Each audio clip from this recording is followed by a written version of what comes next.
the hate army troll. It's the hate army, bro. Hate army. Shout out to hate. Good vibes to the Shout hate out to army. hate. Shout out to hate. Shout out Shout out to hate. Shout out to hate. Shout out for Shout hate. out for hate. All right, we'll do some suggestion box. Let's do it. I actually got it ready. I prepared for this, just in case you guys wanted it. What's up, Jade? Good morning.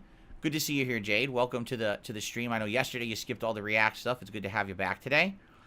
All right, so we start off with a suggestion. I'm not going to read any names, so that way it avoids drama. But, I mean, this is a public post. Anyone could look it up if they wanted to. But I'm not going to read names on the stream just to avoid drama, all right? So, hello. Ready? So here comes the first suggestions. Let me tell you a couple of three things. There's no need to recap the previous day on the podcast. We already have the daily wrap. Well, here's the thing. The daily wrap is a brief 5 to 10 minute video to very quickly recap what happened in the last day. So if you missed it, you go back and check it out. When I talk about the day before on the podcast, it's not the same segment. Yes, we're talking about the same topics, but it's more fleshed out. It gives a lot more supplementary info. Like, for example, today on this show, I explained the premise of DSP Throwback, all the work that's going into the standard videos that go there every day. Then I talked about the stream last night and how successful it was, why it's successful, even though it's not giant views, I still consider it successful, and talking about the future of it and the poll. I only talked about maybe 1/3 of that last night on the daily wrap, because the daily wrap is a fast video meant to just recap the day, get out of here, right? This is where you flesh it out for more in-depth discussion. And by the way, a lot of the times when we end up recapping what I did the day before here on the show, we end up getting into other topics or talking additionally about it, and that's good because it leads to other stuff. While there's no open discussion on the daily wrap is just me talking, done. Here on the podcast, it's different. There's back and forth. I see you guys responding live in the chat, and it allows me to have feedback and very critical input. That's why I like doing that on the show, okay? So I understand what you're saying. If you're someone who literally is sitting here watching all of my content, you might be like, well, that's repetition.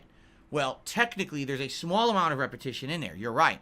But I definitely feel like doing it on the show and then adding to it and extrapolating upon it and getting your immediate feedback on it is way more meaningful than me just talking to myself on the daily wrap and leaving it at that, okay? Here's the thing. Back in the day, you're right, I would agree with you. But here's the thing. Back in the day, I used to get tons of comments on videos. So I would do a video like the daily wrap, and I get 100 comments, and all of them would be constructive criticism and feedback. I don't get that anymore, right? Now I get most of my feedback right here on the stream. So if I don't mention something on the stream, I might never get feedback on it. So that's why I kind of have to talk about it on the stream the next day. I hope that makes sense, okay? Mentioning the schedule every podcast makes the first 10 to 15 minutes uninteresting. Well, first of all, I don't always do it at the first 10 to 15 minutes, but okay. Once at the start of the streaming week should be sufficient. Plus, schedule is here already, the schedule command. Okay, once at the start of the streaming week should be sufficient is completely wrong.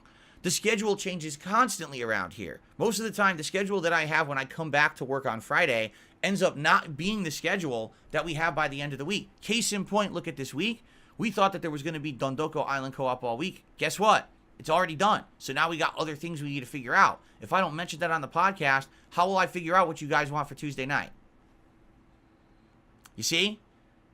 Already, there's your evidence that it makes sense to do it on the show. Now, I understand, again, if you're someone who's here literally every day, and you're an adamant watcher of all my content, oh, man, when he does the schedule, that's just repetition. Yes, but notice that sometimes the schedule changes. Sometimes I have to get your direct feedback on what I want to do for the schedule when it changes. This is critical to me. Again, the interaction that I get on the podcast is key constructive input and criticism that I use to improve my content every day. If I don't talk about these things on the podcast, I don't get feedback. Because again, not a lot of people leave comments on videos. If they did, that would be different. But that was different. Back in the day, I used to get tons of comments. Now I get almost none. Right? So that's why it's critical to bring this stuff up on the show. Okay? Fair enough. And by the way, the schedule command, half the time I forget to update it because I'm old and stupid. Right? I'm getting old and senile at 41 years old. I'm about to be 42. If I forget all this stuff when I'm 41, can you imagine how much I'm going to forget when I'm 42? There you go. 672 did a super chat. He says, everyone agrees that the schedule is redundant but you. How dare you speak to me that way in a disrespectful tone? I will now permanently ban you from my chat. Get out of here, 672. There you go. You're gone. It's funny because he thinks because he attached a super chat that he could just say whatever he wants. Well, you're absolutely right. No, I'm just kidding.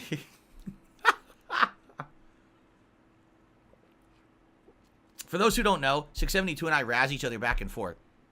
It's not serious. We're just messing around.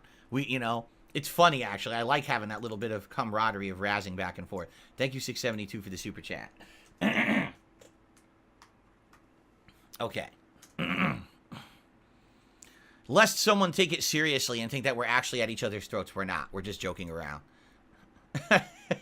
Okay. I'm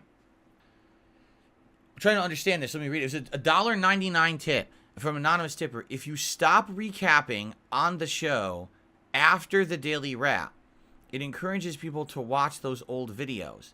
Why watch it if you tell us everything?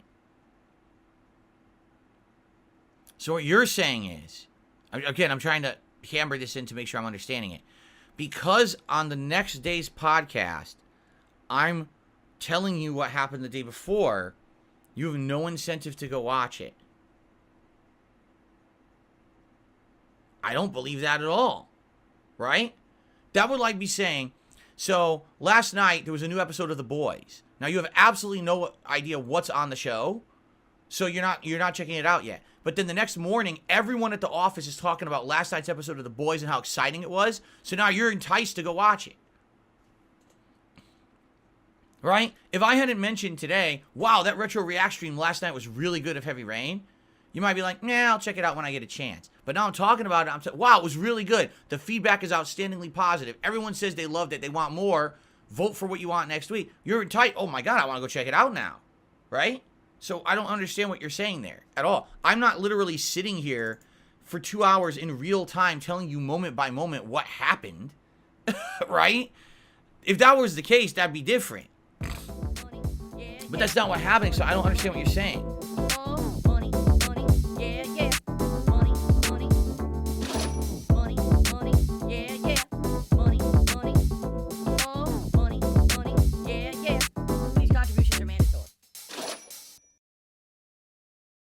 Typically helps me more than anything.